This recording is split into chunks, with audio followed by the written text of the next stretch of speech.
All right, for those that don't know me, I'm Brent Richardson, and tonight I'd like to take you through my life journey and hopefully encourage someone here tonight. This is what happened to me and molded me into the man I am today. My hope is that tonight will inspire someone out there, whether it be sitting somewhere here in the chairs or someone who watches the video later. I want everyone to know that God has a plan. What you're going through now may be preparing you for something in the future. I grew up in Williamsburg, Virginia. We lived on a road that was windy and curvy, like a mile roller coaster. And as we that lived there joked, at least 30 minutes from everything. Everywhere you drove, it took 30 minutes to get there. So we lived in the boonies. Drivers and instructors used our road to scare students. And the road was about a car and a half wide. My backyard was a series of hills, creeks, swamps, and streams, all covering a couple thousand acres of land, all family land. My favorite game growing up was playing war, like a lot of young boys at that time. Oh, and I was good at it. I especially liked hiding. I can hide anywhere. I can conceal myself and camouflage, and no one could find me when I hid. I love camouflage and concealment, but we were so poor that we couldn't afford any plastic guns like the other kids. We used 2x4s and nails and nailed them together, and those were our guns. So it was more of an advanced game of tag that the entire neighborhood was involved with. Almost everybody's played tag, where you go and hide and go see. My favorite was that hiding. We would dress in our mismatched camo that our parents would get from the local thrift store. Then one team would defend an objective, and we set up an ambush. And the other team was tasked with taking out the objective. I always liked setting up that ambush, of course. Finding enough leaf cover to hide me, I would dig a small hole large enough for me to lay down in and cover myself up with leaves. Then waiting for the other kids to come by, then we would yell, "Bang, bang, bang, I got you," or "You're all dead." And usually one of them would dispute the severity of their fate. This was before airsoft, and we knew of paintball, but there was no way that we could afford it. It wasn't really about the play killing, but it was about my ability to make myself invisible. I loved to go hunting. I had more mishaps than successes at it, but I still enjoyed it. Just a couple of stories of my mishaps before I move on. I remember my first time my dad let me use a shotgun. My dad gave me his old 18-gauge shotgun and sat me in a tree stand. My grandpa was on a hill nearby, and he could see me. I saw my first deer. I raised the shotgun up and took aim, and then squeezed the trigger. Now, at this point, everything was going great, but my dad couldn't find a shot for an 18-gauge shotgun. So he found 6 shells, probably close to 30 to 40 years old, in the bottom of the gun cabinet drawer. When I squeezed off that shot, it went thunk instead of boom. And you could see the shot fly through the air, hit the deer, and fall to the ground. The deer stumbled and looked at me like, "What was that for?" and ran off. I went down and asked my grandpa if we should look for a blood trail, and he laughed at me and said, "There's no point. All your shots are the floor."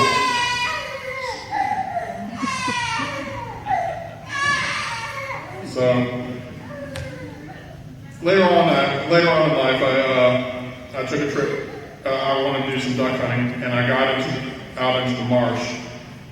I slipped on the waders and proceeded to walk out into the muddy marsh when I saw several objects floating in the water. This is early in the morning, so barely any light. And I was like, man, that's a lot of duck. So I crawled out there a little bit further into the marsh, and I raised up. They didn't move. So I was like, man, I lucked out. So I walked a little further out, raised up, and I heard a voice from the other side of the creek say, "You going to shoot my decoys?" And I have to admit I was. As you can tell, I wasn't perfect. I was the kind of kid who loved history. I goggled up every article and book I could get my hands on.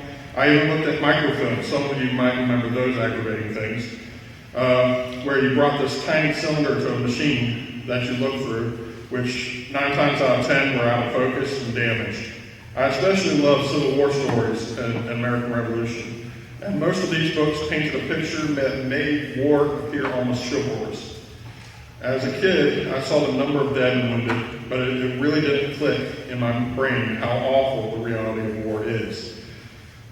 Like many young men, I saw service through a certain light. So with all these things combined, it was no small wonder that I had aspirations of going into the military. The most important aspect of my youth was I came to know my Lord and Savior, Jesus Christ, as my personal Savior. I was on fire for God. I attended several church services around our little town. I traveled down to Brownsville, Florida, where a great revival was going on. And I was at Promise Keepers, where 500,000 Christian men gathered on the Mall of Washington, D.C. back in '95. I even left the Boy Scouts and joined the Royal Rangers, which is a great Christian organization that guides young boys to be men. But my home church was and still is very special to me. Our church was built in the 19th century by my ancestors. Nearly all of the founding members are related to me somehow.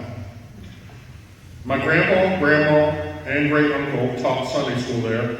My dad filled it in as youth minister when we didn't have one, and my mom directed the choir. So when I got saved, everyone made a mistake that someone would disciple me. With that sort of pedigree, someone would grab this kid and teach him the Christian path. But I slipped through the cracks. I was never taught how to truly pray. I rarely read my Bible.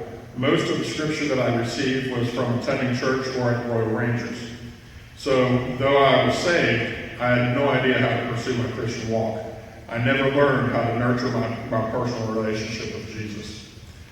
My parents began slowly drifting from the church, mostly because my dad worked as a mechanic from 7 a.m. to 6 p.m., and then he came home, he did shade tree from 7 p.m. till midnight. And any spare time he got, he was building a house. So he started to drift from the church because he was trying to provide for his family. My mother was passed over for the paid position of choir director when the church decided to make that position available. This caused a rift between my mom's attendants. Unfortunately, this helped me to drift from the church as well. And as I moved further from the church, so did my walk with our Lord. I didn't really fit in with any of the other kids in the neighborhood. First off, we were not very well off. My clothes had been handed down at least through 3 other people. I rarely had new clothes. This went on until I had my own money to buy my own clothes. So most of the time, my clothes were outdated. To the other kids, me and my brothers were different. We didn't have all the expensive toys like they got, like motorbikes, go-karts, play equipment, and other things like that. I was always fighting to fit in with the in crowd. So when they were doing anything, I tried to go along. I tried to stay away from the bad things they were doing, but eventually I started to succumb to those things that I shouldn't be doing. It's easy to slip and backslide. It's true what it said. It's a slow fade. I started drinking when I was in the 8th grade. When I was in my senior year in high school, a lot of things happened to me.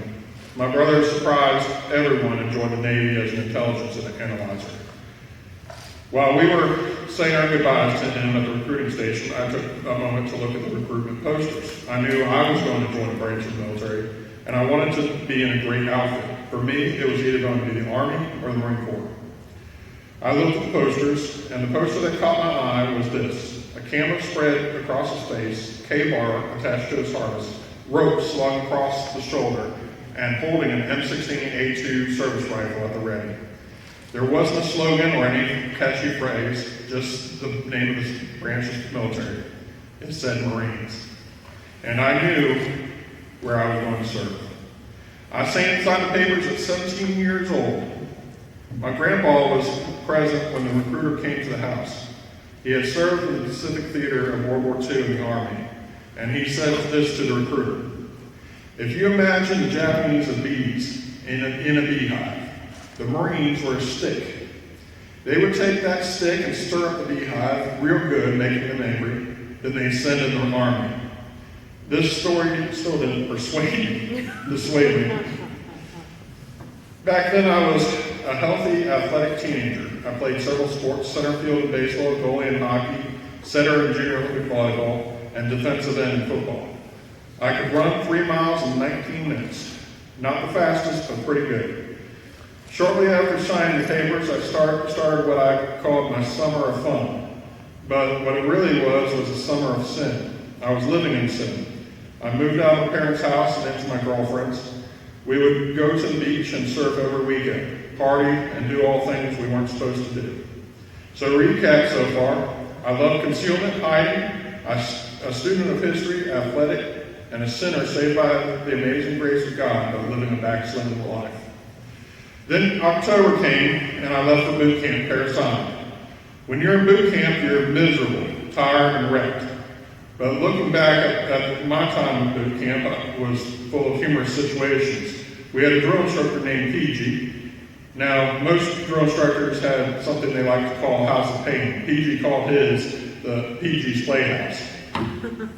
I learned a lot of useful things, like I never knew that you could fit 72 Marine recruits into 2 bathroom stalls. I never knew how heavy a helmet can get when you hold it out straight in front of you for half an hour. Oh, and the phrases the drill instructors came up with are priceless, though most of them I can't say here. I graduated from Paris Island as a Marine. When I enlisted, I chose Marine Recon as my MOS. The recruiter told me that if I failed the NDOC, that they would probably choose an MOS for me. I made it to Camp Lejeune, where I was tested at Marine Recon for their NDOC.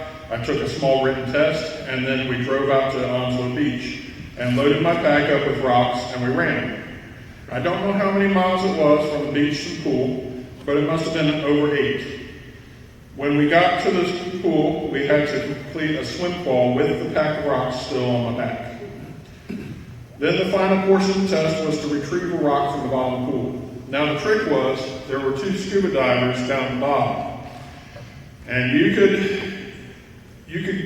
grab the rock and come back to the surface, but if you touch one of the scuba divers who can touch you, you fail. Well, one of them grabbed my foot, and I kicked his scuba mask off, and I failed. So I went to Camp Geiger for infantry training school, which was what they put me in. And after looking at my ASVAB scores and my drive to be in a better unit, they sent me to be an 0351 assaultman. The MOS, or job of 0351 infantry assaultman, was one of the Marine Corps' 5 core infantry positions, specializes weapons training, is tasked with breaching, demolition, and rocket and missile fire against fortified positions and armored vehicles. Assaultmen carry the MK-153 shoulder-launched multi-purpose assault weapon, or SMAL, or like me, who was attached to a weapons company, a M47 Dragon missile, or later the FGM-148 Javelin missile. After specialty school, a bus pulled up from Camp Lejeune. 2 sergeants hopped off the bus. One of them asked, "We need 20 Marines. Who wants to stay close to home?" Of course, no one stepped forward because by now we know that volunteering is the worst thing you can do in the military. So they went to the class instructor, grabbed the performance records, and they chose the top 20 of our class out of over 80 Marines. I was among them. When we sat down on the bus, we were told that we were now a part of 2-8 America's Battalion Weapons Company. We were a victory unit, one of the first on the list of the President to call into action. We did a lot of training leading up to the eventual deployment. We trained hard, and so to relieve the stress of training hard, we played hard. I know many of you know that term. I did all manner of unspeakable acts. While we were on leave, we drank a lot, and I mean a lot. Our alcohol prevention officer was our gunny. He was the biggest alcoholic of the unit. This is the man that would fail a room during inspection if you didn't have a 12-pack of beer in the mini fridge. My drinking got so bad that I would forget how many beers I would have throughout the night. So I began collecting bottle caps and can tabs in my pocket. I don't know how I didn't kill myself looking back at it. My pockets were always full. Our first deployment, we headed to the jungles of Colombia, where we were deployed as Plan C in a sniper extract, meaning if the snipers didn't meet their first 2 extract points, we were there in ambush. I remember waking up with a banana spider stretched across my mosquito netting face mask when I woke up the next morning. That's not something you want to wake up to. Of course, we weren't needed, and we returned to Camp Lejeune. We all signed 20-year non-disclosure agreements and settled back into barracks life. A few months later, we were called to a place I had never heard of called Kosovo. In May of 1999, we were sent in to help escort refugees to safety. The Albanians were being massacred by Yugoslavian forces. It was a genocide. They didn't care what gender, what age, they were killing everybody. Now our 5-ton trucks, it's reported that over 11,000 Albanians were slaughtered. Now our 5-ton trucks and Humvees had no armor plating at this time. So the Yugoslavian and Serbian snipers were taking pot shots at our vehicles. We were sent to a little village called Kortin, where intelligence reports said that there were some snipers set up to shoot at our convoys. My squad patrolled the village, going street by street and house by house.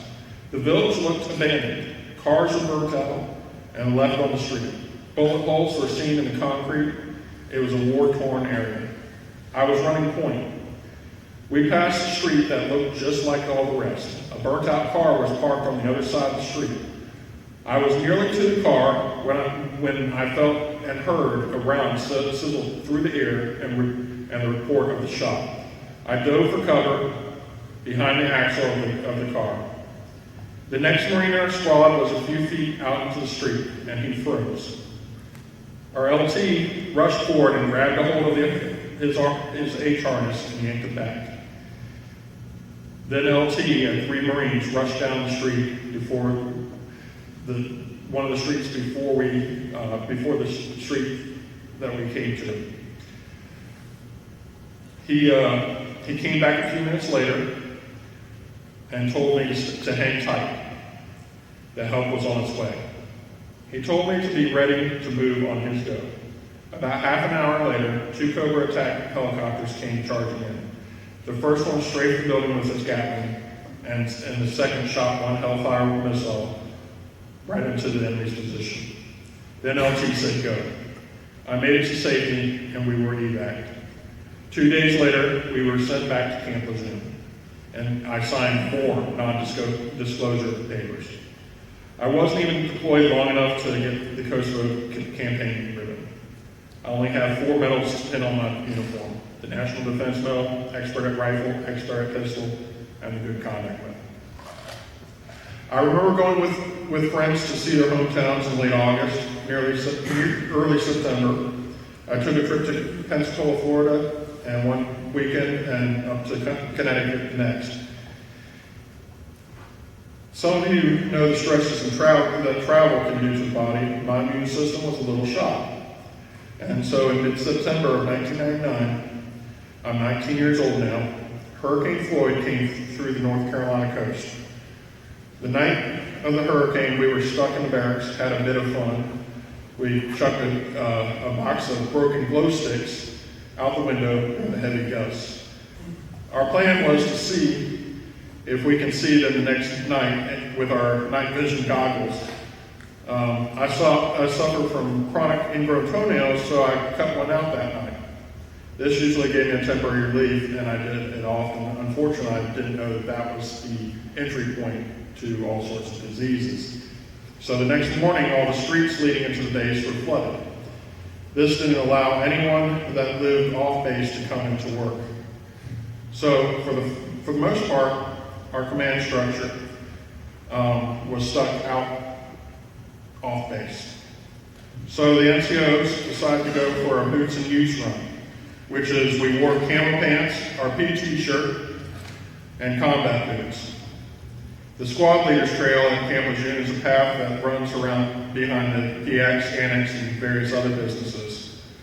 There was a stream that was runoff of that area that was normally ankle deep. That day was chest high. So we were a little young and dumb, didn't know the dangers of flooded waters. We had no idea. It just seemed like a fun thing for us to do. I felt fine that night before going to sleep, but I woke up having trouble breathing. It was PT time, and so one of my sergeants rushed in and immediately started berating me for being in my rack. But then took a closer look at me. He flipped on the light and called for the corpsman. My corpsman came up and took my temperature. It read 105. He then told the NCO that I wasn't faking. Not that I had a tendency to fake, he just already assumed. He then took me to the base ER. They took my temperature and it read 106. They sent for an x-ray and it showed a little pneumonia in my lungs, about an inch. And instead of admitting me, they sent me back to the barracks with a bottle of Robitussin, a handful of Motrin, and told me to sleep it off, I'd be fine in the morning. This is the quality of the doctors we had at that time on base. Fortunately for me, I had a corpsman that had a bit more sense than that. He returned to the battalion aid station, where I was packed with ice and fed various pills, but no one there was prepared for what they were facing. It took 4 hours for my corpsman to get me a second x-ray at a satellite radiology room. By now, my lungs had filled up halfway with fluid. So about noon, my corpsman took me back to the ER with these new images, and they took a third x-ray around 1 p.m. And my lungs had completely filled up with pneumonia fluid. I was choking. I was dying. The last thing I remember happening was talking to my mom on the phone. She described my speech like listening to a fish out of water. Then I handed the phone off to someone and fell into a coma.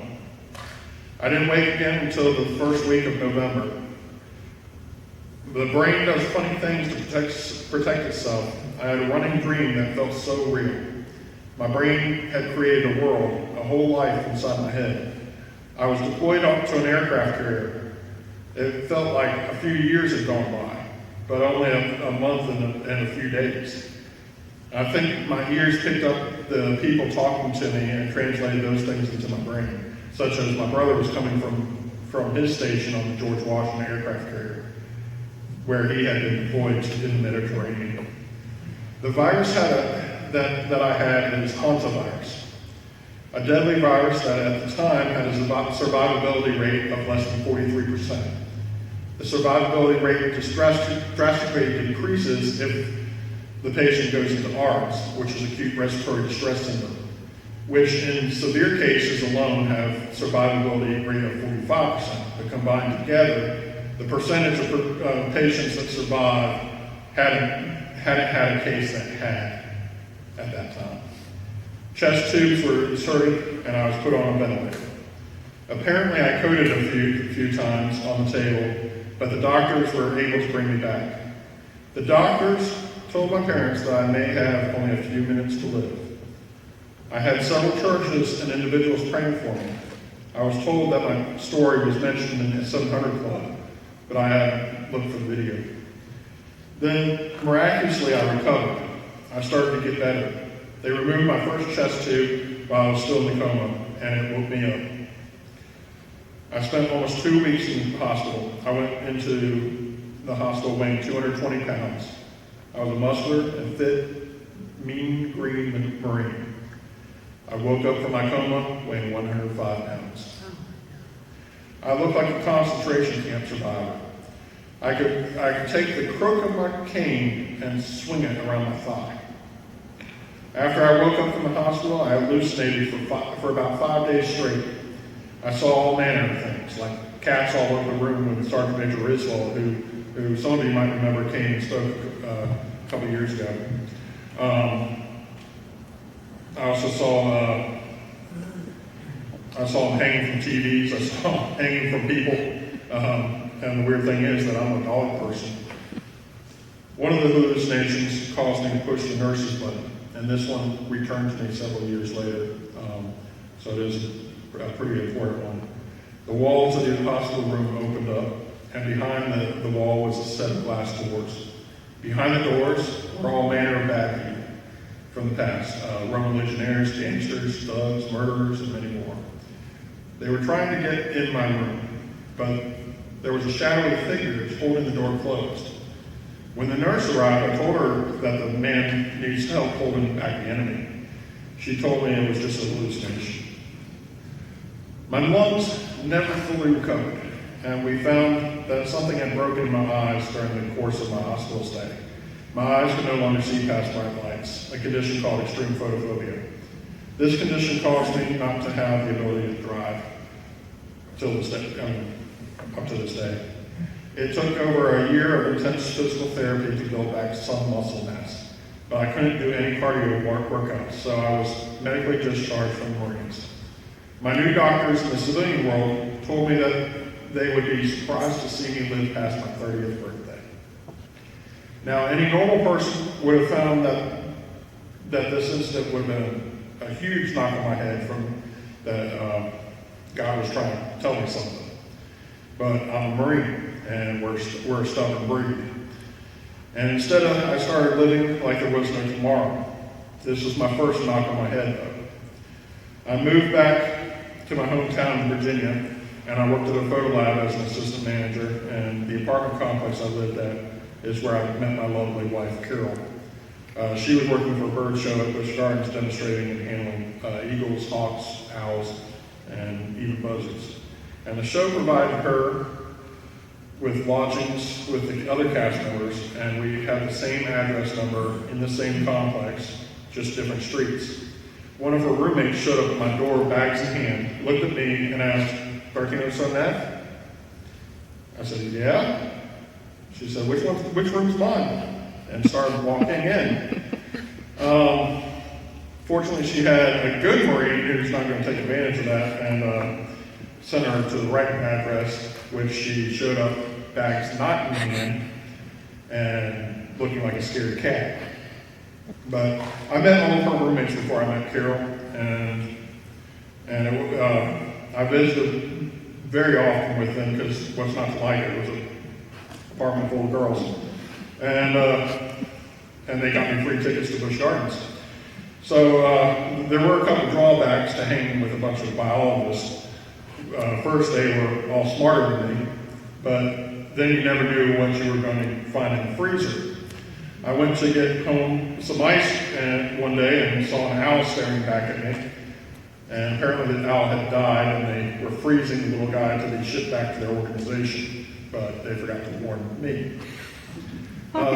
Me and Carol were married shortly thereafter, and we moved around a little, but settled here in Rock Hill.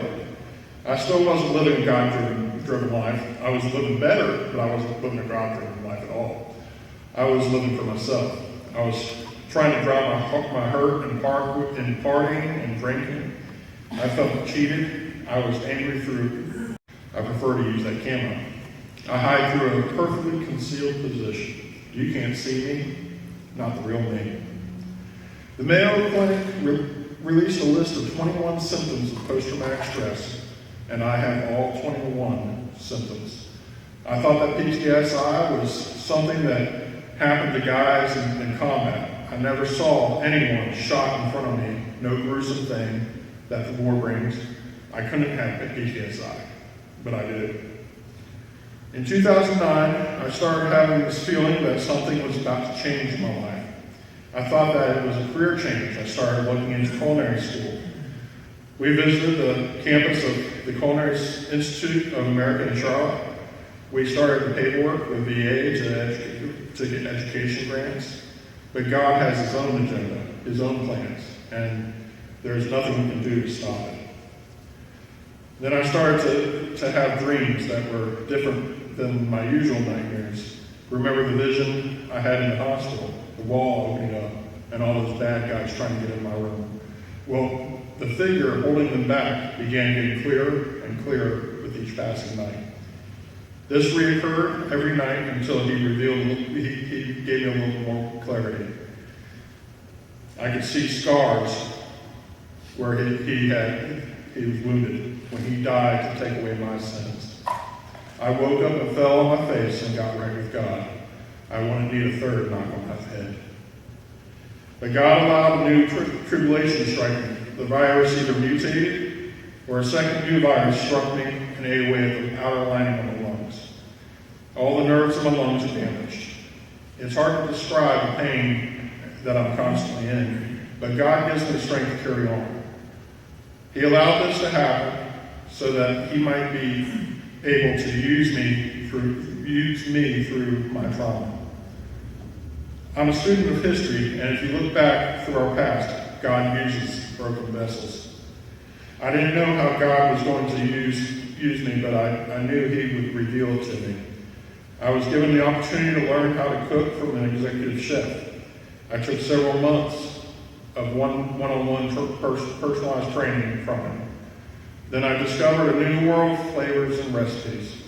Still had no idea what I could use it for. In 2016, Eric Bryan, who sits back there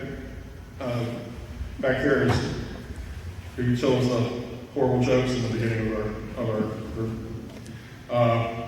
He was giving his testimony at men's fellowship dinner here at Calvary, and Jason Denby usually would give me a ride home.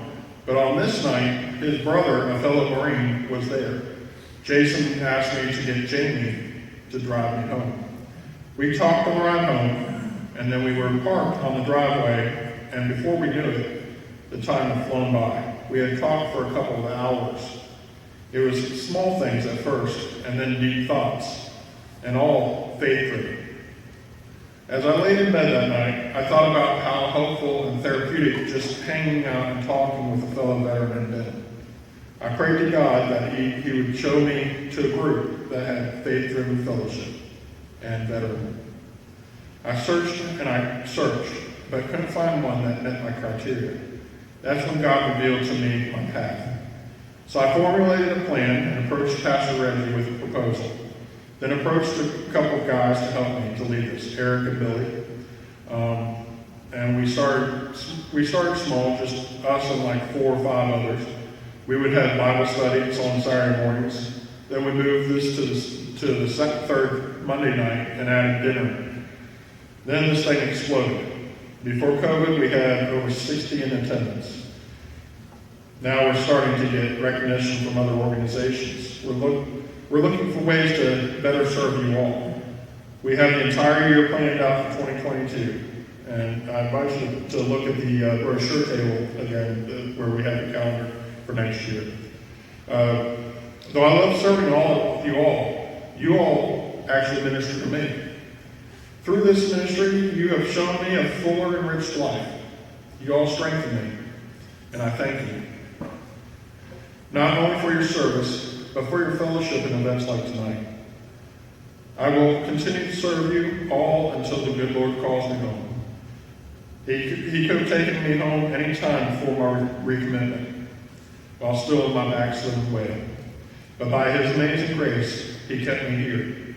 He always has a purpose. And I pray that my story touches someone here tonight.